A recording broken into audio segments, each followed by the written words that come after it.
What causes bad breath? Let's talk about that. So the chemical compounds that are most responsible for bad breath, or what we call halitosis, are called volatile sulfur compounds. And those are compounds that are created by the bacteria that live on our tongue as they decompose the food in our tongue and mouth area after we eat.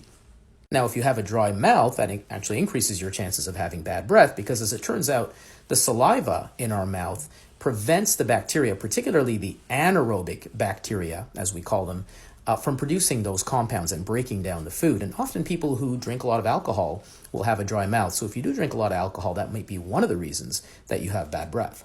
If you drink a lot of alcohol, you might actually have a very specific type of breath caused by the oxidation of the alcohol itself that occurs in the mouth and in the liver.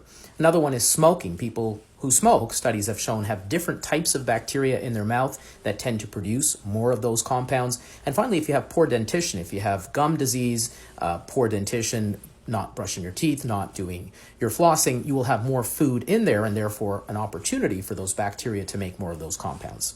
There are also some diseases that are associated with very specific breath patterns. One of them is called fetor hepaticus, or the smell that comes from people who have liver disease. And that kind of breath is described as a sweet and musty breath. And it's caused by accumulation of what's called methionine, which results in some very specific volatile compounds in the breath of those people. Now, diabetics can also have a very classic breath that's described as fruity or smelling like acetone, and that's a sign that their body is in ketosis. It's converting fatty acids into ketones, and you can smell that on their breath. If you're on a keto diet, you might have had a similar experience. It's a breath that's described as very fruity and sometimes described as almost nail polish remover. That usually sets in about a week after you start your keto diet and will last a few weeks thereafter.